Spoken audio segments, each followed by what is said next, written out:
Në shtëpinë e Big Brother Kosova, emocionet janë të përzjera dhe çdo veprim, çdo fjalë mund të ketë pasoja të mëdha.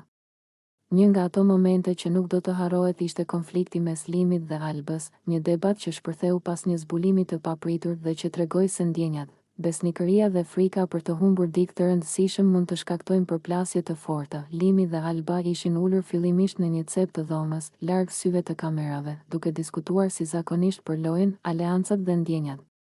Por heshtja që shpesh shoqëron bisedat e tyre u thye papritur. Limi, me një zëmë të fortë se zakonisht, e pyeti Albën, pse më fshije diçka? Alba u habit. Çfarë po thua?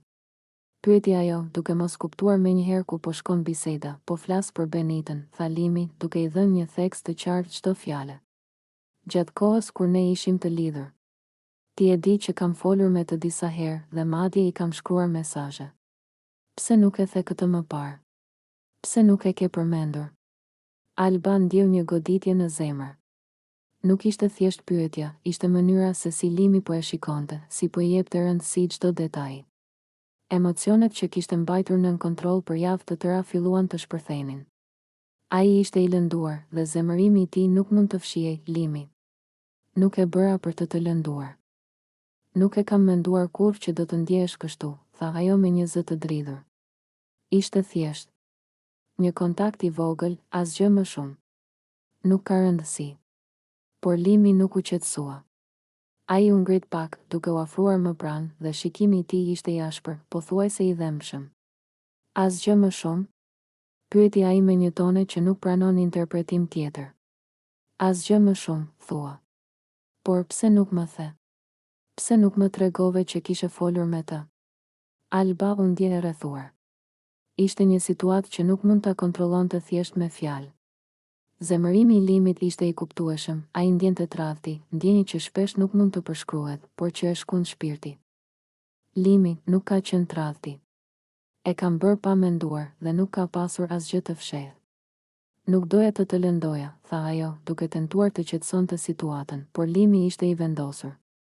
Zemërimi i tij nuk vinte vetëm nga fakti që Alba kishte folur me Benitën, ai vinte nga ndjenja që Albën nuk e kishte ndarë me të, nga frika e humbjes, nga besimi që ai mendonte se kishin ndarë. Alba, ne kishim marrëdhënie dhe ti e di çfarë prisja nga ajo marrëdhënie. Nuk është thjesht një mesazh apo një bisedë e vogël. Është respekti dhe besimi që pritet. Dhe ti nuk e respektove, tha Limi, duke u ngritur i tëri dhe duke e shikuar në sy. Në atë moment, tensioni në dhomë ishte i padurueshëm.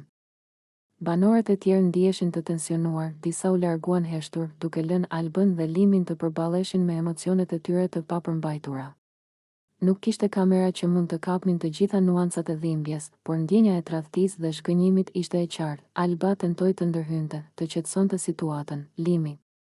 Nuk dua që të mos kuptosh se nuk ka pasur asgjë të fshehtë. Thjesht. Ndodhi.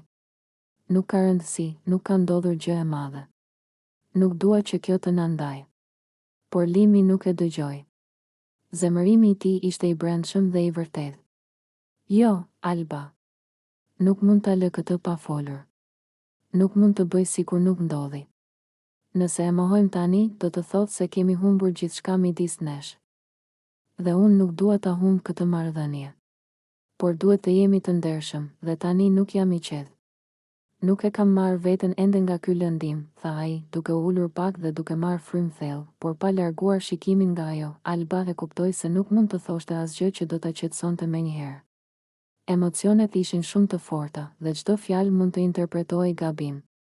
Ajo thjesht rrinte aty, duke dëgjuar, duke pritur që zemërimi i Limit të ulsojë natyrshëm. Unë dua që ta dim qartë çfarë ndodhi dhe të jemi të sinqertë, vazhdoi Limi. Nëse nuk jemi të sinqertë, çdo gjë tjetër nuk ka kuptim. Nuk është vetëm për Benitën.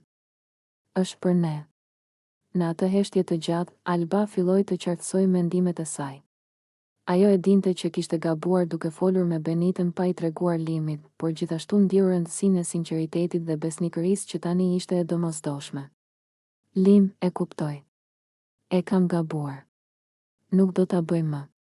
Dua që të besojmë njëri tjetrin dhe të shohim se si mund të vazhdojmë, tha ajo me një zë të dridhur, por të vendosur. Limi e shikoi dhe ndjeu që zemërimi i tij po zbehej pak, duke lënë vend për reflektim dhe për kujtim të ndjenjave të vërteta.